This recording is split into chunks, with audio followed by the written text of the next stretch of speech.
또 이 시간 하나님 앞에 나오신 여러분들 가운데 하나님의 은혜가 풍성하게 임하기를 주님의 이름으로 축원합니다. 제가 약 한 달 전에 기다리시는 아버지의 비유라는 제목으로 첫 번째 시간으로 집을 나간 탕자의 이야기를 했습니다. 기억이 나십니까?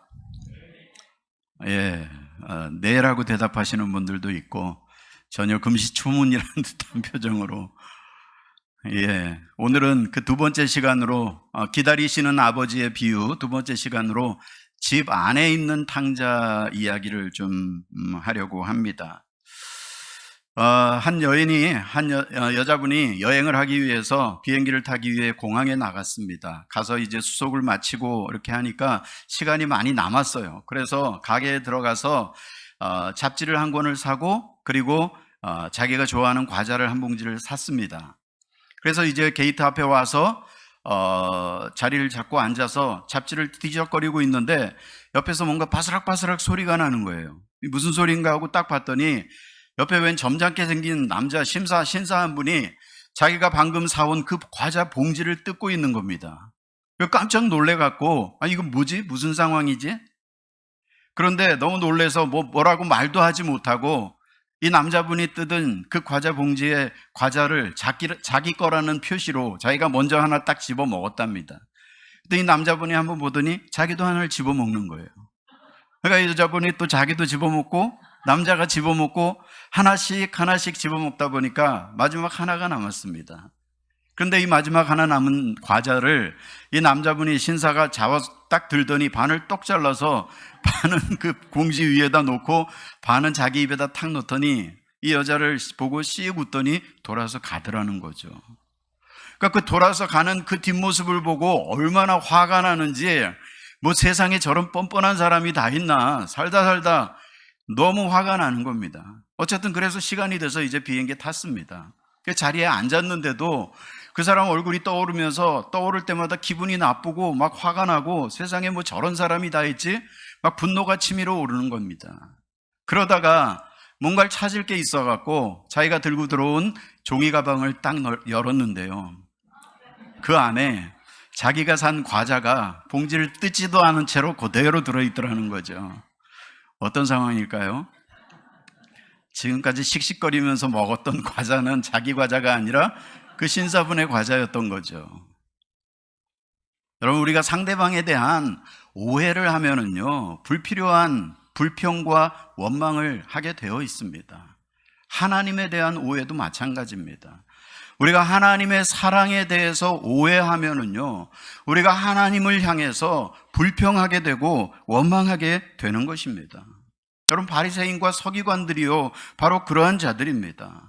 자, 지금 누가복음 15장에 보면은요, 예수님께서 비유의 말씀을 계속 하고 계십니다. 지금 이 바리새인과 서기관들은요, 잔뜩 긴장한 채로 예수님의 비유의 말씀을 계속 듣고 있는 거죠. 귀를 쫑긋 세우고 혹시 자기들을 향해서 하는 얘기는 아닌지, 자기들을 지적하는 얘기는 아닌지 잔뜩 긴장해서 이야기를 듣고 있는데, 이제 집을 나갔다가 돌아온 그 탕자에 대한 비유까지 딱 들으면서 안도의 한숨을 내쉬는 겁니다. 그래, 탕자는 저 세리와 저 죄인들이지 우리를 얘기하는 게 아니지.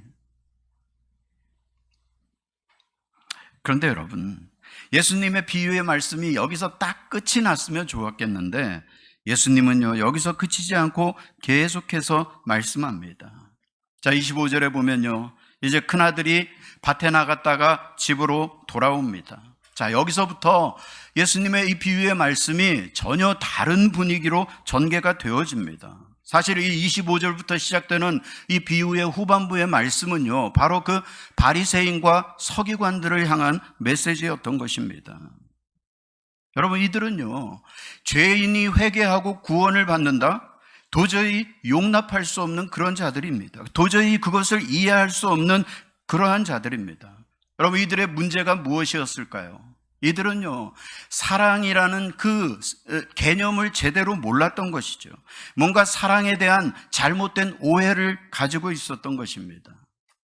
그래서 여러분, 누가복음 10장 25절에 보면 한 율법사가 예수님을 향해서 예수님을 시험하면서 질문을 합니다. 선생님, 내가 무엇을 해야 영생을 얻을 수 있겠습니까? 그때 예수님이 뭐라고 대답하십니까? 율법에 뭐라고 기록되어 있느냐? 그때 또 율법사가 대답하죠. 내 마음을 다하며 목숨을 다하며 힘을 다하며 뜻을 다하여 주 너의 하나님을 사랑하고 또한 내 이웃을 내 자신같이 사랑하라 하였나이다. 정답이죠. 정확하게 대답을 했습니다. 그런데요, 이 율법사는 이 말씀을 머리로는 이해했지만 이것이 가슴에서 이해가 되지 않은 것이죠. 다시 말해서 이 사랑을 진정으로 이해하지 못했던 것입니다. 그래서 예수님께서는요, 이웃이 누구냐고 질문하는 그 율법사를 향해서 선한 사마리아인의 비유를 말씀하셨던 것입니다. 여러분, 이 바리새인들은요, 사랑의 개념을 제대로 알지 못했던 것입니다. 여러분, 이제 25절에요, 큰아들이 밭에서 돌아옵니다. 자, 그런데 여기 25절에 큰아들이 밭에서 돌아오는 이 돌아오다라고 하는 단어가요, 앞에 20절에 작은아들이 돌아오는 그 돌아오다라는 단어와 같은 단어입니다. 무슨 의미입니까?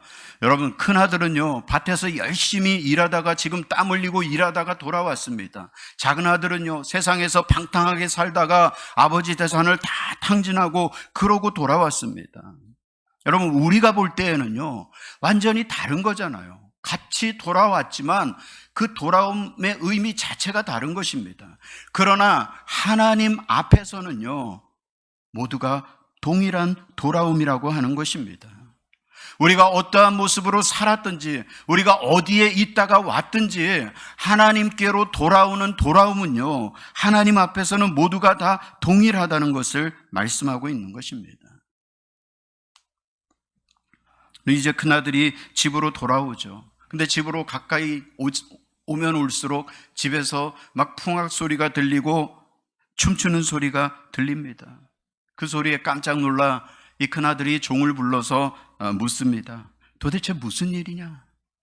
그때 종이 뭐라고 대답합니까? 27절에 보면요, 당신의 동생이 돌아왔음에 당신의 아버지가 건강한 그를 다시 맞아들이게 됨으로 인하여 살찐 송아지를 잡았나이다.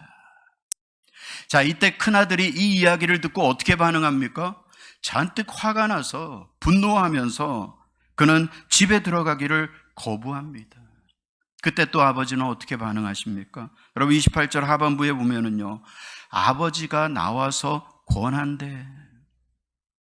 지금 이 아버지는요, 큰아들을 다시 집으로 데리고 들어가기 위해서 날마다 작은아들을 기다리던 그 기다림, 그 발걸음을 다시 되풀이하고 있는 것입니다. 그리고 여기에 이 권한대라고 할 때 이 권하다라고 하는 단어가요, 헬라어로 미완료형으로 되어 있습니다. 제가 몇 번 말씀드렸지만 헬라어에서 이 미완료형이라고 하는 것은요, 한두 번으로 끝나는 그런 행동이 아니라 계속 지속적으로 반복되는 그런 행동을 표현할 때 사용되어지는 헬라어만이 가지고 있는 아주 독특한 그러한 시제라고 보시면 됩니다. 그러니까 이 아버지는요, 큰아들을 집으로 데리고 들어가기 위해서 그 아들을 타이르고 구슬르고 또 권하고 계속해서 다시 말해서 작은 아들을 향했던 그 사랑과 똑같은 사랑으로, 동일한 사랑으로 큰아들에게 권하고 있는 것입니다. 자, 이 사랑에 29절에 큰아들에 뭐라고 대답을 합니까? 내가 여러 해 동안 아버지를 섬기며 명을 어긴 적이 있습니까?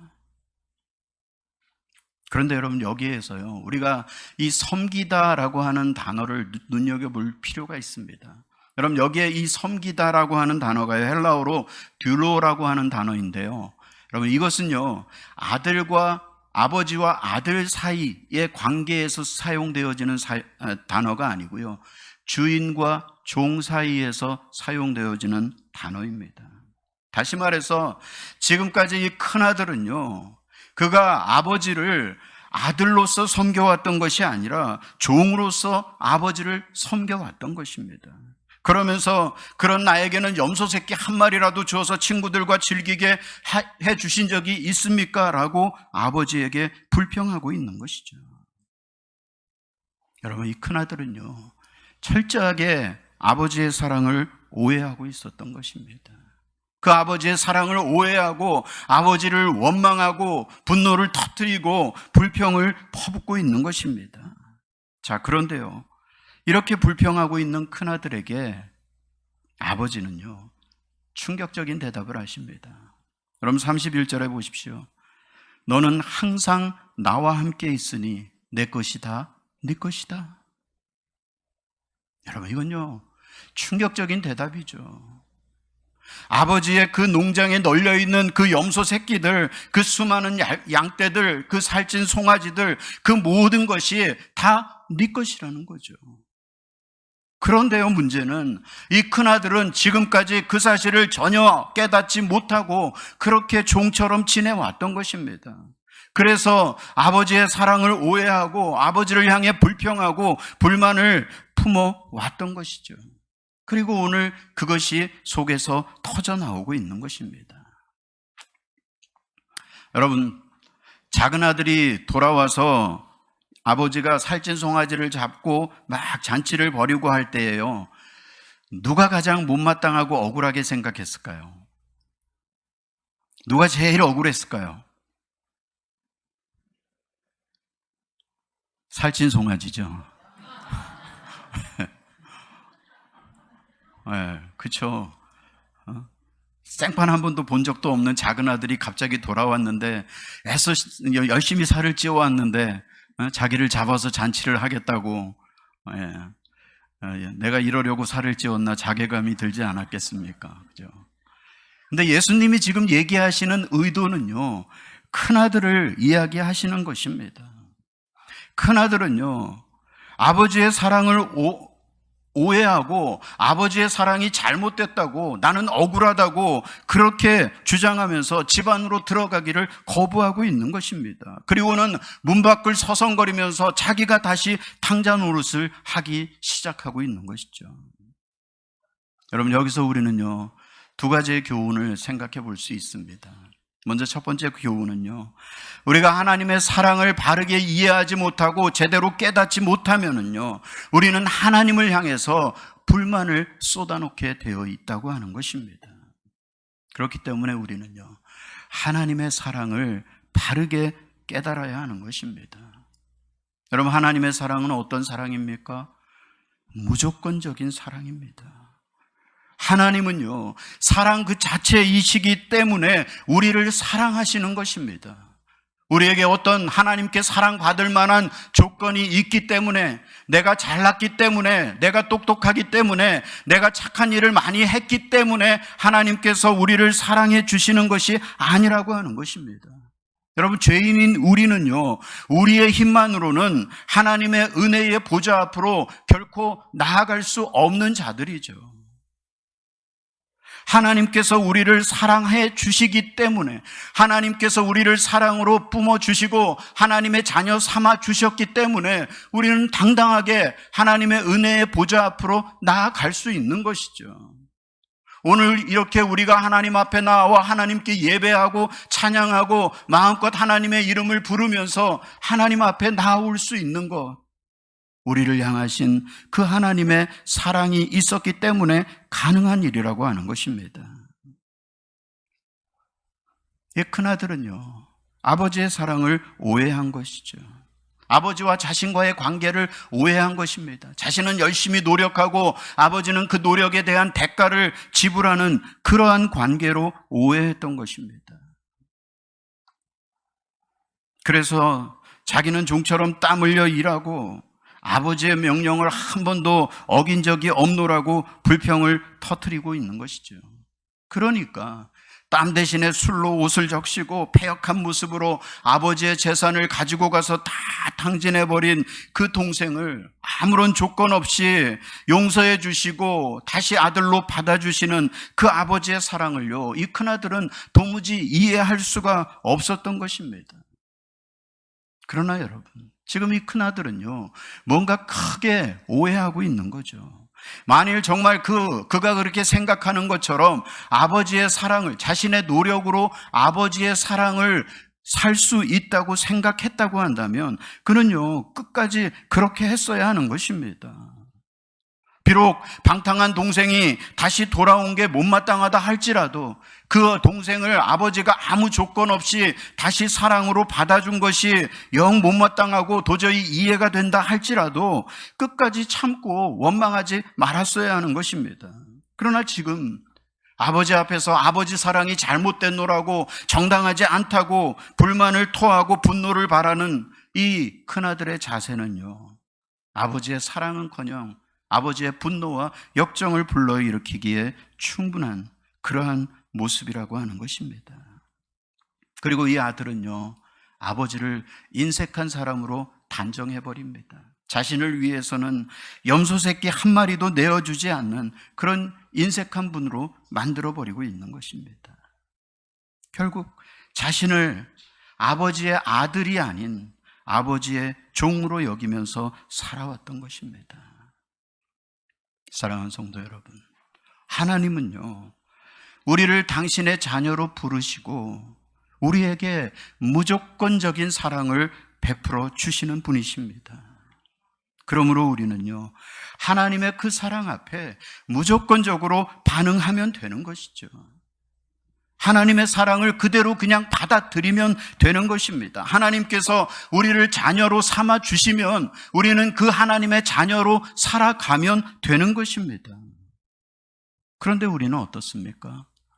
하나님은 아니라고 그렇게 말씀하시는데 우리는 자기 나름대로 어떤 조건을 만들어 놓고 또 나름대로의 어떤 기준을 만들어 놓고 그 조건을 맞추기 위해서 그 기준을 만족시키기 위해서 쓸데없는 노력을 하면서 힘들게 신앙생활을 하고 있잖아요. 마치 그래야 하나님의 사랑을 받을 수 있는 것처럼 착각하고 여전히 종의 모습으로 그렇게 신앙생활을 하고 있다고 하는 것입니다.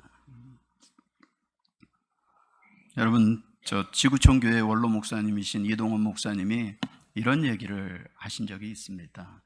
자기 교회에 함께 오래 신앙생활을 하셨던 권사님이 이제 연로하셔서 노안으로 병원에 이제 입원하셔서 신방을 가셨답니다. 신방을 가셨는데 이렇게 신방하면서 보니까 이제 이게 마지막이겠구나 하는 그런 생각이 들더랍니다. 그래서 혹시나 싶어서 권사님에게 구원의 확인을 했는데요. 권사님, 지금이라도 이 세상을 떠나신다면 하나님 앞에 서실 자신이 있으십니까? 그랬더니 권사님이 놀라운 대답을 하더라는 거죠. 아유, 목사님, 자신이라뇨, 확신이라뇨. 저 같은 게 어떻게 하나님 앞에 설 수 있습니까? 저는 자신이 없습니다. 그 대답에 목사님이 깜짝 놀래갖고 요한복음 3장 16절 말씀을 하나님이 세상을 이처럼 사랑하사 독생자를 주셨으니 이는 그를 믿는 자마다 멸망하지 않고 영생을 얻게 하려 하심이라. 이 말씀을 같이 암송하고 다시 권면하고 구원의 확신을 가지게 하고 돌아서서 나오는데요, 마음이 그렇게 무겁더랍니다. 여러분, 우리가 평생을 신앙생활을 해도, 평생을 교회에서 중직을 맡고 평생을 교회를 위해서 헌신하면서도요, 하나님의 사랑을 오해하고 그 하나님의 사랑을 온전히 받아들이지 못하고 그렇게 힘겹게 신앙생활 하시는 분들이요, 얼마나 많은지 모른다고 하는 것입니다. 여러분, 하나님은요, 우리에게 무조건적인 사랑을 주시는 분이십니다. 여러분, 오늘 하나님의 이 사랑이 우리의 신앙의 원동력이 되어야 하는 것이죠. 여러분, 하나님과 우리의 관계는요, 나의 노력으로 되어지는 것이 아닙니다. 혹시 여러분들 중에 하나님을 거룩하시고 근엄하신 그러한 모습으로만 오해하고 계신 분들이 있습니까? 아니요, 하나님은요, 친근하신 분이시죠.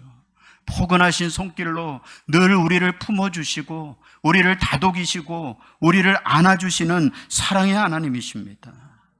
혹시 여러분들 중에 하나님을 내가 잘못할 때 나를 징계하시고 심판하시는 그러한 하나님으로만 알고 늘 하늘을 바라보면서 눈치를 보면서 주일날 교회 안 나가면 마치 벌 받을 것 같은 그런 생각이 들어서 그냥 끌려가는, 도살장에 끌려가는 소처럼 그렇게 신앙생활 하시는 분들이 있습니까?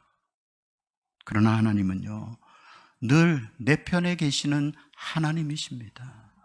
내가 아무리 큰 죄를 지어도, 내가 어떠한 죄를 짓는다 할지라도 회개하고 돌아올 때에 그 모든 죄, 그 죄가 어떠한 죄라도 용서해 주시고 그 죄를 기억조차도 하지 않으시겠다고 약속하시는 분이 바로 하나님이라고 하는 것입니다. 그분의 놀라우신 그 사랑, 그 무조건적인 사랑을 우리는요, 그냥 그대로 받아 누리면 되는 것입니다. 오늘 말씀에 주는 두 번째 교훈은요, 우리가 하나님의 사랑에 대해 잘못된 오해를 하게 되면은요, 나 자신을 포함해서 다른 사람에 대한 오해를 가져오게 된다고 하는 것입니다. 여러분, 우리가 읽지는 않았지만 24절 마지막 부분에 보면은요, 그들이 즐거워하더라라고 말씀합니다. 자, 여기서 그들이 누구입니까? 종들이죠. 아버지의 종들. 무슨 얘기입니까? 종들도 작은 아들이 돌아온 그것으로 인해서 함께 기뻐하고 즐거워하고 있었다고 하는 것입니다. 자, 그런데 그래서 큰아들이 돌아와서 도대체 무슨 일이냐라고 그 종에게 질문할 때요, 그 종이 뭐라고 대답을 합니까? 당신의 동생이 돌아왔으며. 당신의 동생이 돌아왔다는 것이죠. 다시 말해서 당신의 동생이니까 함께 기뻐하자는 것입니다. 그것이 당연하다는 것입니다. 그런데요, 큰아들의 반응은요, 전혀 다른 반응을 보이고 있습니다.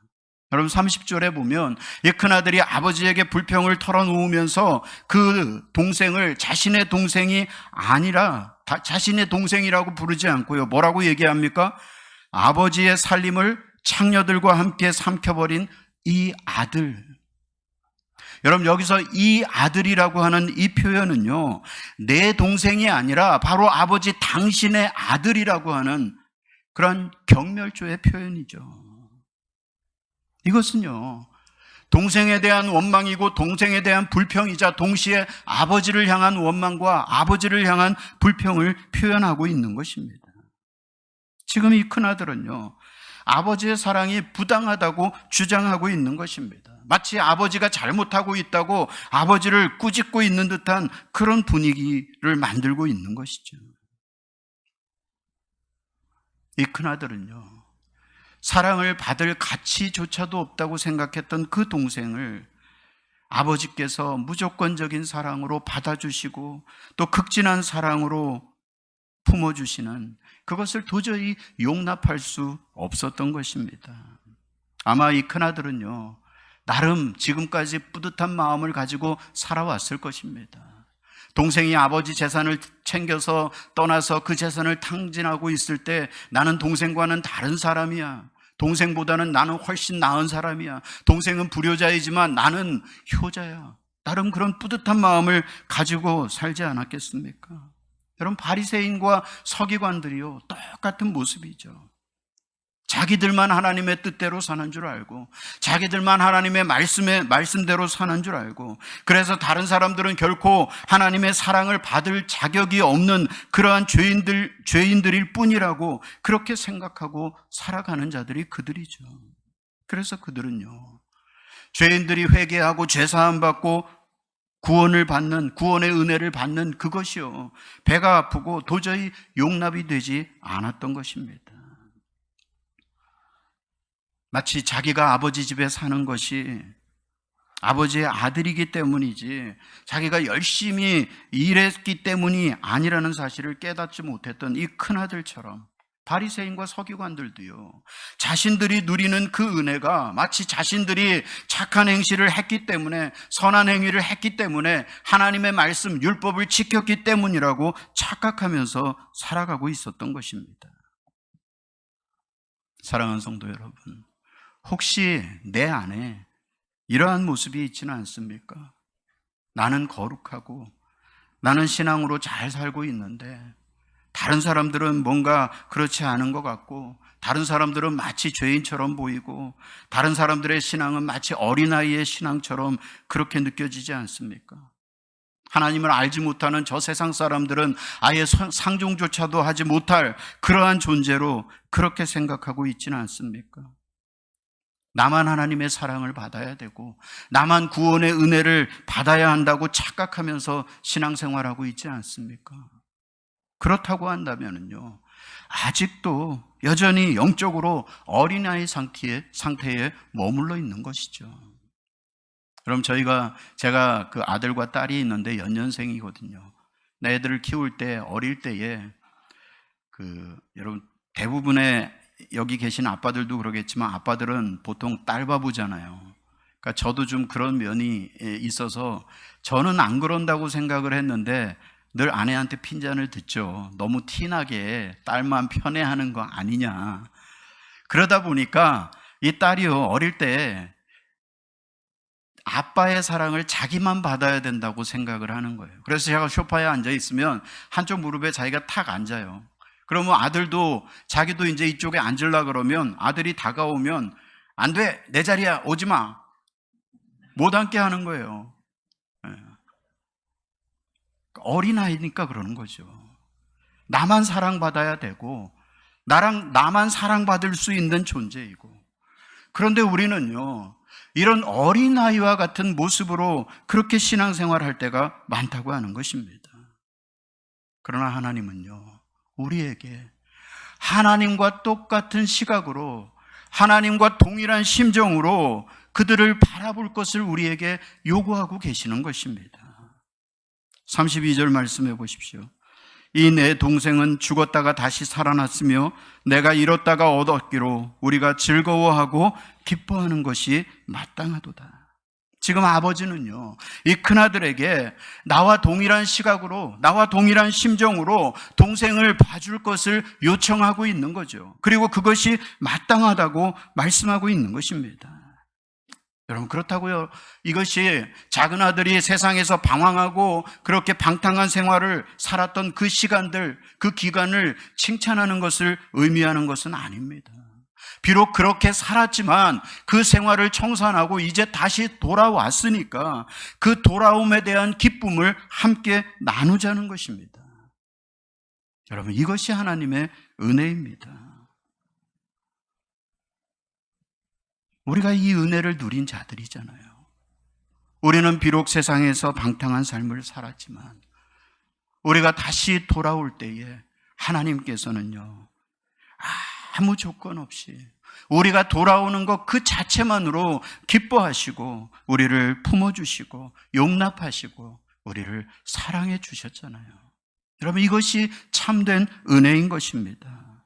그렇기 때문에 우리도 마땅히 하나님의 그 마음을 가지고, 하나님의 그 시각을 가지고 세상을 바라보아야 한다고 오늘 본문은 말씀하고 있는 것입니다. 여러분, 이것은요, 불교에서 죄인을 바라보는 시각하고는요, 완전히 정반대, 대조적인 그런 시각이라고 말할 수 있습니다. 여러분, 불교에도 보면은요, 오늘 이 이야기와 비슷한 그런 이야기가 있습니다.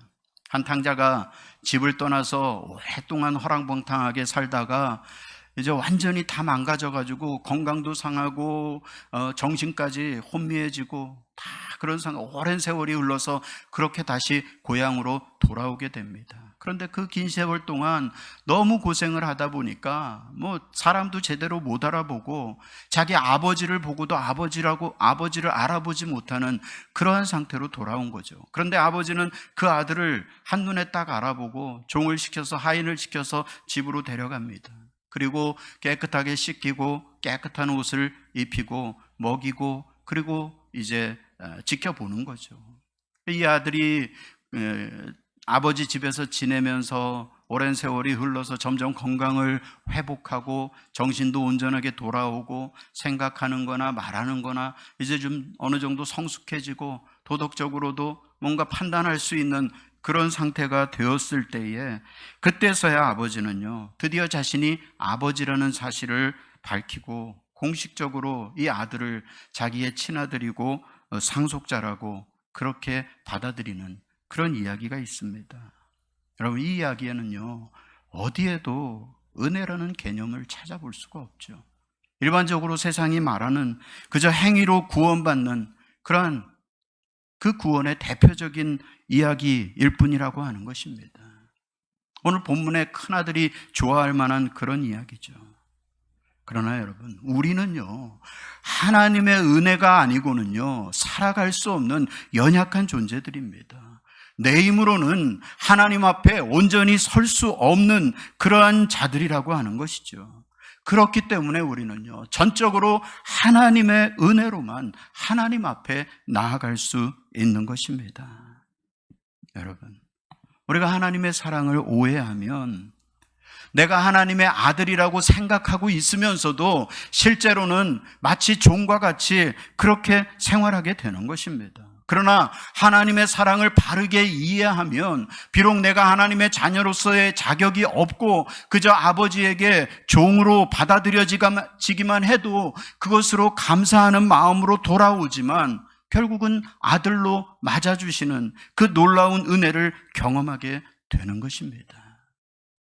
여러분, 앞에서 집을 나갔던 그 작은 아들, 이 탕자도요, 아버지의 사랑에 대해서 바르게 이해했던 것은 아닙니다. 그러나 이 아들은요, 방향만큼은 정확하게 잡았던 것이죠. 내가 여기 있으면 이제 죽겠구나. 오직 아버지 품으로 다시 돌아가야지 그 안에서만 생명을 누릴 수 있다는 사실을 깨닫고, 결국 작은 아들은요, 비록 그가 집을 나왔지만 다시 아버지 품으로 돌아가잖아요. 그러나 항상 아버지의 집에 있었던 이 큰아들은요, 정작 지금 이 중요한 순간에 집 밖에서 안으로 들어가기를 거부하며 바깥을 서성거리며 자기가 다시 탕자 노릇을 시작하고 있는 것입니다. 여러분, 주님의 비유는요, 여기서 끝이 납니다. 예수님은 듣는 자들로 하여금 스스로 이 비유를 마무리 짓도록 여기서 이야기를 끝을 내고 계시는 것입니다. 여기서 여러분들에게 질문을 하나 던지고자 합니다. 혹시 오늘 이 큰아들의 모습이 여러분들의 신앙의 모습이지는 않습니까? 내 생각과 다르다고, 내 뜻과 다르다고 하나님을 향해서 원망하고 불평을 쏟아내던 그런 기억이 있지 않습니까? 아니, 지금 나의 모습이 하나님을 향한 불만으로 가득 찬 그런 모습으로 하나님 앞에 반항하고 있지는 않습니까? 사랑하는 성도 여러분, 하나님의 사랑을 바르게 이해하시는 여러분들이 되시기를 바랍니다.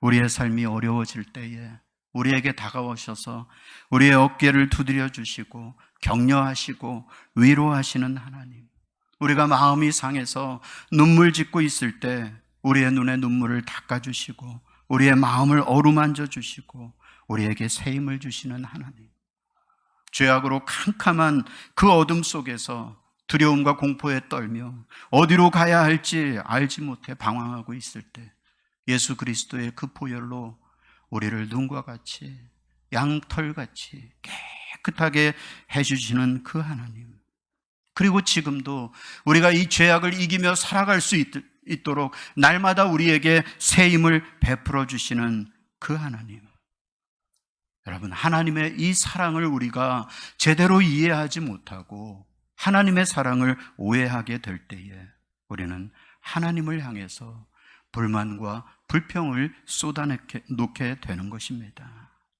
사랑하는 성도 여러분, 이제 말씀을 정리하면서 다시 한번 말씀드립니다. 여러분, 하나님의 사랑을 바르게 이해하고 바르게 깨닫는 여러분들이 되시기를 바랍니다.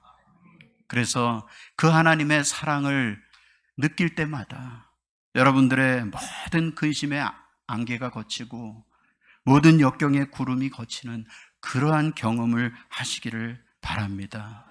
왜요? 하나님은요, 우리를 무조건적으로 사랑해 주시는 하나님이시기 때문이라고 하는 것입니다. 그 하나님의 그 놀라운 사랑에 무조건적으로 사랑하며 반응하면서, 하나님, 나도 하나님을 사랑합니다.